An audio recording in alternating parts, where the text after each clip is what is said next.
Hi friends, அண்ணா கடைக்கு வந்துருக்கோம் பாருங்க. இப்போ விலை அண்ணா தக்காளி என்ன விலைங்க? 25ங்களா? பெரிய தக்காளியாக இருக்கு இல்லையா? தக்காளி பாருங்க ஃப்ரெண்ட்ஸ், பெரிய பெரிய பழம். நாட்டு தக்காளியாம்மா?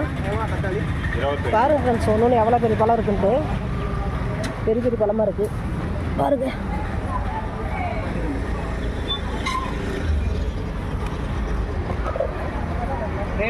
தக்காளி 25ங்கண்ணா?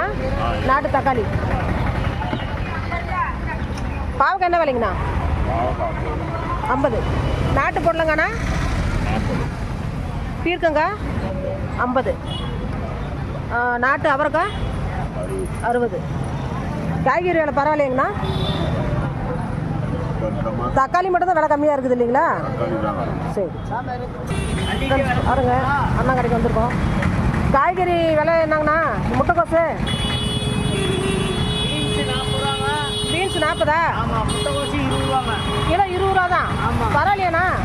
ரொம்ப கம்மியாக இருக்கு. பெங்களூர் முட்டைக்கோசாண்ணா? பட்டாணி 50. குடமிளகாண்ணா? 50 தான். சரி சரிங்கண்ணா. இருக்கிறதுல இதுதான் விலை கம்மியாக இருக்குது முட்டைக்கோசு. கிலோ 20 ரூபாய்க்கே வாங்க மாட்டாங்க போல இருக்கு. நூக்கல் 20. சரி சரி ஆயிடுச்சு. சரி சரி. கிலோ 10 ரூபாயா? ஓ சரி சரி. 8 ரூபாய்க்கு. சரி சரிங்கண்ணா. விற்க மாட்டேங்குது. எவ்வளோங்கண்ணா? 10 ரூபா. ஒரு பூ 10 ரூபாயா? ம். எந்த பூ எடுத்தாலும் 10 ரூபாயாண்ணா? ஃப்ரெண்ட்ஸ் இங்கே பாருங்கள், காலிஃப்ளவர் வந்து பூவே 10 ரூபா தான். ஆனால் இந்த எந்த பூ எடுத்தாலும் 10 ரூபா தானா? இது 10. சரிண்ணா. அது இது 15 ரூபா தான். ஃப்ரெண்ட்ஸ் பாருங்கள், விலை கம்மியாக இருக்குது. 10 ரூபாய்க்கு காலிஃப்ளவர் கிடைக்கிறது பரவாயில்ல ஃப்ரெண்ட்ஸ். அதை கூட வாங்க மாட்டேங்கிறாங்க பாருங்கள் ஃப்ரெண்ட்ஸ். கடையெல்லாம் சும்மா கிடக்குது. விலை கம்மியாக இருக்குது, ஏன்னா யாரும் வாங்க மாட்டேங்கிறாங்க பாருங்கள். மார்க்கெட்லாம் டல்லாக இருக்குது.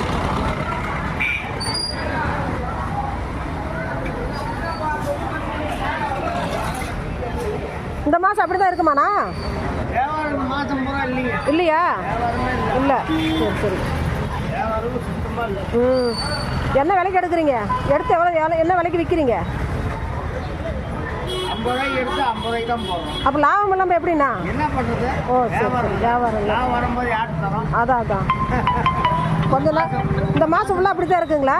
சரி சரிங்க. சரி சரிங்க.